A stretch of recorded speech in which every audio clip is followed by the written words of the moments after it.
Times Person of the Year, YouTube bans and Indiana Jones. This is your TLDR News daily briefing for Friday 11th of December. In the first story today, we discuss the announcement of Times Person of the Year. This often misunderstood honour is given to a person, a group, an idea or object that, for better or worse, has done the most to influence the events of the year. While many who've had the honour of featuring on the annual issue of the magazine have done good for humanity, think Franklin D. Roosevelt, Martin Luther King Jr., the Ebola fighters and the Me Too silence breakers, many have not done good for humanity, such as Stalin and Hitler. The point is, the award is for influence, not for humanity. And due to the sheer power of the office of presidency in the United States, presidents often appear on the cover of the magazine. After all, they have a good platform for making a big impact. In fact, almost every president has featured on the cover. The last president to feature was of course Donald Trump, who was on the 2016 Time cover. The Person of the Year this year follows this trend. Well, kind of. It was announced today that Joe Biden and Kamala Harris would feature on this year's cover. The reason this only kind of follows the trend is that it's not common for a vice president to feature alongside the president on the cover. In fact, this has never happened before. Harris is also the first female vice president, the first African American vice president, and the first Asian American vice president of the United States. She'll also become the highest ranking female elected official in US history. It therefore probably makes sense why she's also the first vice president to feature on the cover. In the second story of the daily briefing today, we talk about YouTube. More specifically, videos about widespread election fraud. Ever since election day, and to be honest, even a bit before, people began to claim that the election had been rigged. Many saw the increased use of postal votes and the subsequent move from Trump to Biden in swing states as evidence that the Democrats had tried to rig the election.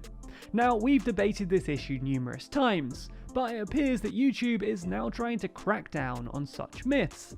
They've stated that they intend to remove videos that falsely claim there was widespread election fraud, and they've already started flagging videos that promote these myths.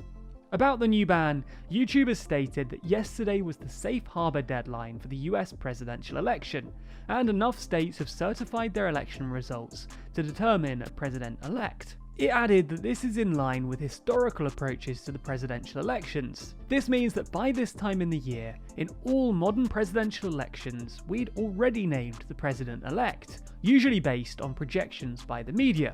There are a few exceptions, of course, such as the 2000 election, but this was due to some serious Supreme Court hearings that could and did alter the outcome of the election. No such lawsuits have been filed this time round, and Trump himself seems to have accepted that he'll be moving out of the White House in January through his acceptance of a presidential handover team. YouTube have claimed that they've already taken down over 8,000 channels for propagating such myths. While some will be pleased to hear they're taking such a proactive approach in relation to misinformation, some who stand by the president will claim bias, likely against us too, in the move. Let us know your thoughts in the comments below. In the third story of the daily briefing today, we discuss something a bit more light-hearted. After all, we've got to say that the last few days have featured some pretty, well, heavy topics. Today it's been announced that Harrison Ford will reprise his role as Indiana Jones in the upcoming fifth and final installment of the franchise. The title of the film has yet to be announced, though it will be directed by James Mangold, who directed Ford vs Ferrari, and it's set to be released in 2022. The first time that Ford appeared as Indy was in the 1981 film Raiders of the Lost Ark, and by the time the fifth film is released, this franchise will have spanned over 4 decades. But let's just hope it's as good as the originals.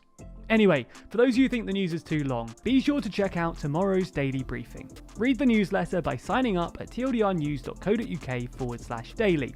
Listen to the briefing by searching for TLDR News in your podcast app, or watch the briefing over at youtube.com/TLDR Daily.